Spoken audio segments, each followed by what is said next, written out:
उद्धव ठाकरे ये फैसला करें और दोबारा से बीजेपी के पास आकर बोलें कि गलती हो गई, चलिए कोई बात नहीं, आप हमारे बड़े भाई हैं, बीजेपी बड़ी पार्टी है तो आप हमारे बड़े भाई हैं, माफ कर दीजिए और हम आपके साथ आ जाएंगे चुनाव, ऐसा अगर हो गया तो मैं समझदारी मानूंगा उद्धव ठाकरे की कि राजनीति को समझकर, माहौल को भांपकर वो सही फैसला ले रहे हैं। तो आपका इस खबर पर क्या कहना बताइएगा, क्या आपके हिसाब से ऐसा हो सकता है, ये आप क्या प्रेडिक्ट करते हैं ये भी बताइएगा। लेकिन लगातार बीएमसी चुनाव की अपडेट आप लोगों को दे रहे हैं, तो ये अपडेट भी अगर देखें तो जाहिर तौर पर बहुत बड़ा है। खबर है कि बीजेपी को बीएमसी में पूर्ण बहुमत मिल चुका है, जो लगातार अपडेट हम आप लोगों तक पहुंचा रहे हैं। अभिषेक जी, पूर्ण बहुमत मतलब रुझान जो है वो नतीजों में धीरे धीरे बदल रहा है, उसके अकॉर्डिंग कहा जा रहा है कि पूर्ण बहुमत बीजेपी के पास जाता दिखाई दे रहा है। राहुल गांधी को लेकर लगातार अपडेट आ रहा है कि राहुल गांधी ने जो हमला किया था बीजेपी के ऊपर, आरोप जो लगाए थे उन पर पलटवार लगातार बीजेपी की तरफ से हुआ है। स्याही नहीं, राहुल के कारनामे गलत हैं, जो स्याही वाला मुद्दा उठा है।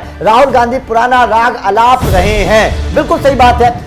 बात ईवीएम से शुरू हुई थी, ईवीएम से बात फिर वोट चोरी पर आ गई और अब बात स्याही पर आ गई, तो जाहिर तौर पर बीजेपी ने उसको लेकर भी पलटवार किया है। लेकिन बीएमसी में इतिहास रचा गया है। राहुल गांधी को भी लेकर लगातार जो उनके आरोप थे उन पर भी बीजेपी ने निशाना साधा है, लेकिन बीएमसी में इतिहास रचा गया है और यह इतिहास ऐसा है जिस इतिहास की चर्चा बीएमसी में हमेशा होगी, इतिहास के पन्नों में दर्ज हो गया है, क्योंकि पहली बार बीजेपी बीएमसी में पूर्ण बहुमत के साथ मैदान में आ रही है। ये बिल्कुल अभिषेक जी, यहां पर एक बात का और जिक्र होने लगा है कि बीएमसी का आखिर मेयर कौन बनेगा, कौन अध्यक्ष होगा, क्या बीजेपी के पाले से होगा, शिंदे गुट के पाले से होगा। लेकिन कुछ नेताओं की तरफ से ये जरूर इशारा दे दिया जा रहा है कि इस बार मेयर बीजेपी की तरफ से बनेगा, क्योंकि महायुति गठबंधन में है, शिंदे गुट भी आगे है, बीजेपी भी आगे है और अजीत पवार भी हैं। तो ऐसे में जो शिंदे गुट और बीजेपी, एक और बड़ी ब्रेकिंग आ रही है शबनम, थोड़ी देर में बीजेपी कार्यालय पहुंचेंगे सीएम देवेंद्र फडणवीस। जल्द हो सकता है मेयर के नाम का ऐलान, जो अभी चर्चा कर रही थी आपकी, मेयर कौन होगा। बीएमसी चुनाव में बम्पर जीत से बीजेपी में जश्न है, जो तस्वीरें हम लगातार आपको दिखा रहे हैं, और बीजेपी दफ्तर में जश्न का माहौल है। ये साफ तौर पर थोड़ी देर में पहुंचेंगे कार्यालय, बीजेपी कार्यालय देवेंद्र फडणवीस, क्योंकि लगातार उन्होंने मेहनत की है। और मेयर कौन होगा, जो सवाल लगातार हर किसी के जहन में, उसके बारे में खुलासा करेंगे। और बम्पर जीत है, बीजेपी के जश्न का माहौल है, कार्यकर्ता होली खेल रहे हैं और होली का रंग भी भगवा है, सबसे बड़ी बात यह है। तो यहां पर भी इस लिहाज से भी अगर देखें तो एक बहुत बड़ी अपडेट आ रही है। लेकिन हर किसी का सवाल था, हर किसी के जहन में सवाल था कि मेयर कौन होगा, उसको लेकर भी बहुत बड़ा खुलासा देवेंद्र फडणवीस करने वाले हैं इस मैंडेट के बाद, क्योंकि वो पहले कह चुके हैं, ये बात तो पहले कह चुके हैं कि जो मेयर होगा वो मराठी होगा, ये बात तो साफ पहले कह चुके हैं। अब वो मराठी चेहरा कौन होगा, ये देखने वाली बात होगी। बहुत जल्दी इसका भी अपडेट आप लोगों को देंगे, जैसे ही इस पूरे उसके बाद, क्योंकि अभी मैंडेट पूरी तरीके से आया नहीं है, कुछ जगह अभी चीजें चल रही हैं। जैसी पूरी तरीके से चुनाव की तस्वीरें साफ होंगी आपको बताया जाएगा। और जैसे देवेंद्र फडणवीस पहुंचेंगे बीजेपी कार्यालय, उस बीजेपी कार्यालय से जो खबरें सामने आएंगी वो भी आप लोगों को बताएंगे। तो हमारे साथ जुड़े रहिएगा, कहीं जाने की जरूरत नहीं है, तमाम पल पल की अपडेट आप लोगों को यहां पर हम देते रहेंगे। अभी BJP plus 118, UBT plus 73, Congress plus 15 और अदर्स 18 सीटों पर हैं। तो कुल मिलाकर बात साफ है कि पूर्ण बहुमत बीजेपी को इस हिसाब से अगर देखें तो मिलता हुआ नजर आ रहा है। लेकिन सबसे बड़ा सवाल कि मेयर कौन होगा, मेयर को लेकर ऐलान पहले ही कर चुके हैं देवेंद्र फडणवीस कि कोई मराठी मानुष जो होगा वो मेयर होगा। शबनम, बिल्कुल आपने सही कहा, मराठी मानुष ही मेयर होगा, ऐसे मुख्यमंत्री देवेंद्र फडणवीस की तरफ से चुनाव से पहले ही ये बात उद्धव ठाकरे और राज ठाकरे के उस बयान पर कोट करते हुए कह दी गई थी, जब ये लोग लगातार चुनावी मंच पर जा रहे थे, शोर मचा रहे थे कि मराठी ही मेयर बनेगा। तो मुख्यमंत्री देवेंद्र फडणवीस की तरफ से इन लोगों को काउंटर करते हुए साफ साफ वहां ऐलान कर दिया गया था जनता के सामने कि मराठी भी मेयर होगा और वो हिंदू भी होगा। तो जाहिर सी बात है, एक बयान से दो निशाने लगाने की कोशिश मुख्यमंत्री देवेंद्र फडणवीस की तरफ से की गई थी। लेकिन अब वो घड़ी आ गई है जब मेयर का ऐलान होगा, क्योंकि अब बीजेपी लगभग जीत हासिल अब बीएमसी में कर चुकी है, बहुमत का आंकड़ा लगभग पार कर ही लिया है। जो रुझान और नतीजे आते नजर आ रहे हैं उसके अकॉर्डिंग तो बहुमत मिल रहा है। फाइनल नतीजे जल्द घोषित होंगे। लेकिन अब बीजेपी में जिस तरीके से जश्न की तस्वीरें देखने के लिए मिल रही हैं, कई ढोल नगाड़े बज रहे हैं, तो कई कार्यकर्ता इतना ज्यादा उत्साह मनाते नजर आ रहे हैं कि एक दूसरे को कंधों पर उठा लिया है और यहां गुलाल उड़ाया जा रहा है, भगवा कलर का कलर उड़ाया जा रहा है। और यहां तक कि बीजेपी नेताओं की तरफ से, केंद्रीय मंत्रियों की तरफ से, नितेश राणे की तरफ से भी वीडियो पोस्ट किए जा रहे हैं जीत के जश्न के, और उद्धव ठाकरे, राज ठाकरे पर खुलकर तंज कसा जा रहा है। आपको बता दें कि अब मेयर कौन होगा, इसको लेकर चर्चाएं तेज हो गई हैं। बीजेपी का मेयर होगा या शिंदे गुट का मेयर होगा, ये देखना दिलचस्प होगा। अभी जी यहां जिक्र किया कि मराठी मानुष ही बनाया जाएगा मेयर, लेकिन यहां एक बात और निकलकर सामने आ रही है। कहा जा रहा है कि अभी मेयर का नाम का ऐलान करने से पहले एक बड़ी बैठक बीजेपी की और शिंदे गुट की, यानी महायुति की एक बड़ी बैठक हो सकती है, जिसमें नामों पर मंथन हो सकता है, आपस में चर्चा, सहमति हो सकती है कि आखिर मेयर किसका बनाया जाए। क्योंकि बीते दिनों से शिंदे गुट भी अपनी उसमें लगा हुआ था पुरजोर कोशिश में कि बीएमसी में अगर हम ज्यादा पावर में आते हैं तो हम दावा ठोकेंगे कि मेयर जो है वो शिंदे गुट की तरफ से बनाया जाए। लेकिन इस बार सीटें बीजेपी के पाले में ज्यादा जा रही है बीएमसी में, तो ऐसे में ये बात एक तरफा बीजेपी की तरफ से पहले ही क्लियर थी, जिसका दबदबा होगा वही उसका ही बॉस होगा। तो एक तरफ तस्वीर ये क्लियर नजर आ रही है कि बीजेपी का मेयर ही बीएमसी में होगा, और ये मेयर ऐसा नाम होगा जिससे विपक्ष की भी जमीन हिलेगी और खुद नेता और राजनेता हैरान होंगे। क्योंकि बीजेपी का एक कॉन्सेप्ट रहा है, चाहे सीएम बनाने का हो, चाहे पीएम बनाने का हो, चाहे कोई भी मंत्री या नेता बनाने का हो, तो या तो बहुत ऐसा नेता उठाकर आगे लाया जाता है जो पंक्ति में बिल्कुल पीछे रहता है, किसी को उम्मीद नहीं रहती कि उस नाम का ऐलान भी हो सकता है। आपने देखा होगा कई राज्यों में मुख्यमंत्री जब नामों का ऐलान किया गया तो हर कोई हैरान था, खुद बीजेपी के बड़े बड़े नेता कार्यकर्ता हैरान थे, क्योंकि एकदम से नाम अनाउंस होता है। यहां ना तो पहले से ये तय किया जाता है कि पावर में जो नेता है, जिसका चेहरा ज्यादा बिकता है, उसको ही लाया जाएगा, जिसके चेहरे का प्रभाव पड़ेगा।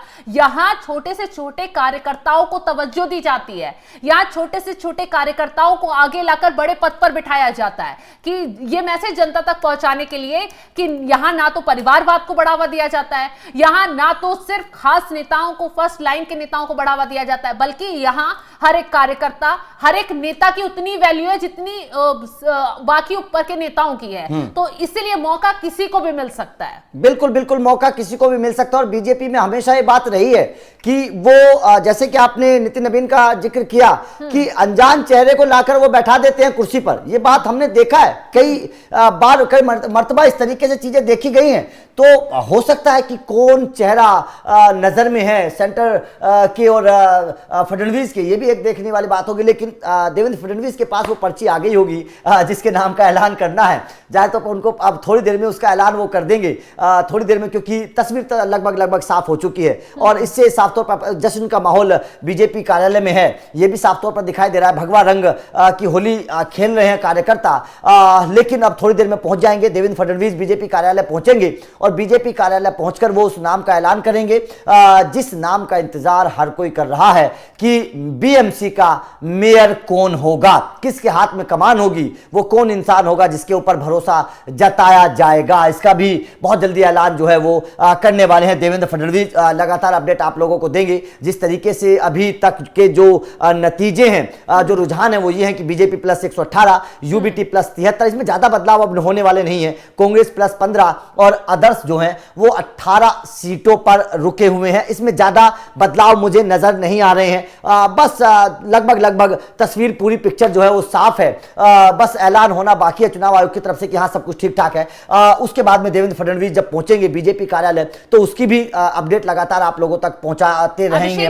जी हाँ, बिल्कुल आपने सही जिक्र किया कि बाकी की अपडेट भी हम जनता तक पहुंचाते रहेंगे, कौन आगे कौन पीछे ये भी हम बताते रहेंगे, कौन जीत रहा है कौन अभी हार रहा है, ये भी हम अपडेट लगातार आप तक पहुंचा रहे हैं। लेकिन इसी बीच कुछ नाम काफी चर्चाओं में चल रहे हैं कि बीजेपी अगर मेयर बनाएगी तो किन नेताओं पर फोकस हो सकता है, या फिर क्यों नेताओं का नाम आगे चल रहा है। तो मैं दर्शकों को बता देती हूँ कि बीजेपी के नेता हैं किरीट सोमैया, काफी चर्चाओं में रहते हैं, विपक्ष को घेरने के लिए सबसे आगे नजर आते हैं। उद्धव ठाकरे हो, कांग्रेस हो, कई बार उनकी नाक में नकेल डाल चुके हैं। तो किरीट सोमैया के बेटे हैं नील सोमैया, दूसरी बार पार्षद चुने गए हैं और इसके अलावा बीएमसी चुनाव में तेजस्वी घोसालकर ने जीत हासिल कर ली है, उन्होंने दहीसर सीट से जीत हासिल कर ली है, तो ये नाम जो है वो चर्चाओं में आने शुरू हो गए हैं। और बता दें जो बीएमसी चुनाव में करीब 1 महीने पहले तेजस्वी ने शिवसेना यूबीटी गुट को छोड़कर बीजेपी का दामन थामा था, इसलिए उनका नाम चर्चाओं में चल रहा है। तो ऐसे में बीएमसी जीत के बाद अब बीजेपी के भीतर उन्हें मेयर पद के संभावित उम्मीदवार के तौर पर देखा जा रहा है। इसके अलावा भी बीजेपी के कई बड़े नेता पार्षद चुने गए हैं, तो ऐसे में ये नाम एकदम से हाईलाइट होने लग गए। किरीट सोमैया के बेटे हो या फिर तेजस्वी नाम जो शिवसेना यूबीटी के हिस्सा थे वो छोड़कर बीजेपी में आए, अब वो भी चुनाव जीत गए हैं। तो कयास इन नामों पर लग रहे हैं कि कौन बनेगा बीजेपी का बीएमसी का बॉस। देखिए बिल्कुल आपने सही कहा, किरीट सोमैया तो पुराने नेता हैं, खुद राजनीति बड़ी लंबे अरसे से वो करते आए हैं बीजेपी में, और एक प्रमुख चेहरे के तौर पर किरीट सोमैया रहे हैं। कि सेंटर की बात करिए या फिर आप महाराष्ट्र की राजनीति की बात करिए, उनके बेटे का ऊपर भरोसा जताया जा सकता है। बिल्कुल नौजवान हैं और बड़ी अच्छी ये मतलब सुना गया है कि देवेंद्र फडणवीस से बड़ी अच्छी बनती है, उनके बड़े करीब हैं। तो हो सकता है कि किरीट सोमैया क्योंकि पुराने नेता है, एक तरीके से देखें तो ये ऐलान हो सकता है। लेकिन हाँ, जाहिर तौर पर कयास लगाए जा रहे हैं केवल जो आपने नाम बताए, लेकिन ऐलान क्या होगा ये जाहिर तौर पर देखने वाली बात होगी। लेकिन बीएमसी के चुनावों ने ये साफ तौर पर बता दिया है कि रो में 3 जीत जो बड़ी मिली है बीजेपी को, इस हैट्रिक के बाद अब एक बात साफ हो चुकी है कि देश की राजनीति की तस्वीर और तकदीर दोनों ही बदल चुकी हैं। अब देश की राजनीति पहले की तरह नहीं चल रही है जैसे पहले हुआ करता था।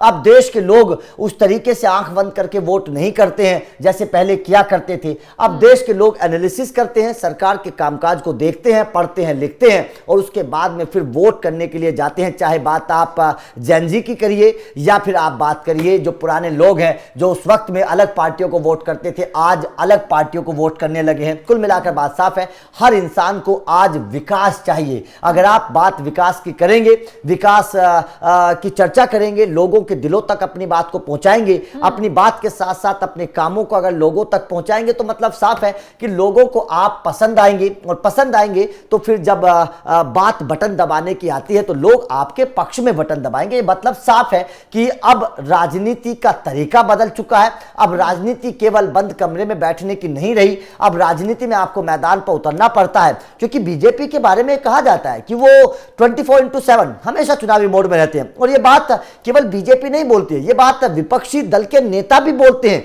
कि बीजेपी जिस तरीके से, जिस जोश के साथ चुनाव लड़ती है ऐसा कोई पार्टी नहीं लड़ती। राहुल गांधी चुनाव से 4-5 दिन पहले चुनाव मैदान में उतरते हैं। बीजेपी, मैं एग्जाम्पल के तौर पर बताना चाहता हूं बंगाल चुनाव। बंगाल चुनाव में अभी वक्त है, लेकिन बंगाल चुनाव में अभी से बीजेपी किस तरीके की जोर शोर से तैयारियां कर रही है, यह एग्जाम्पल है विपक्षी पार्टियों के लिए कि बीजेपी, ये विपक्षी पार्टी बोलती है, राहुल गांधी बोलते हैं कि वोट चोरी हो गया। वोट चोरी नहीं हुआ है, बीजेपी ने लोगों के दिलों की वोट चोरी कर ली है, क्योंकि वो लगातार उनके साथ जुड़ी रहती है, उनकी बातों को करती है। चुनाव के वक्त में नहीं जाती उनके बीच में, चुनाव से पहले उनके बीच में जाने लगते हैं उनके कार्यकर्ता। जमीनी स्तर पर बीजेपी इतनी मजबूत है कि उनके जो जिला स्तर के नेता हैं, ग्रामीण स्तर के नेता हैं, वो लोगों के बीच जाने लगते हैं अपनी योजनाओं को बताने के लिए। क्या कांग्रेस इस तरीके का काम करती है? क्या कांग्रेस का कोई कार्यकर्ता चुनाव से पहले 1 साल, 1.5 साल, 2 साल पहले किसी के बीच पास जाता है, उसे बताता है कि क्या उसकी रणनीति होगी? नहीं जाता।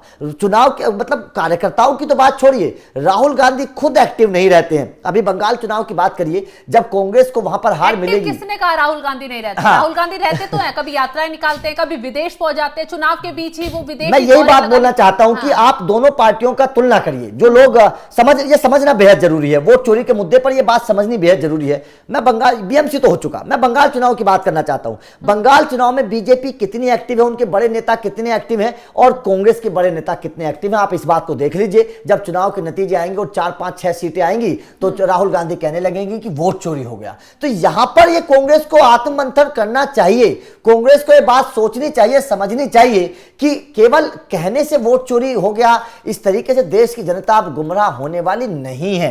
देश की जनता को पता है कि उसे क्या वोट करना है, किसको वोट करना है, किन मुद्दों पर वोट करना है। अब सोशल मीडिया का जमाना है, कोई चीज छुपती नहीं है। अगर वोट चोरी होती तो अंदर तक की वीडियो बाहर अब तक आ जाती।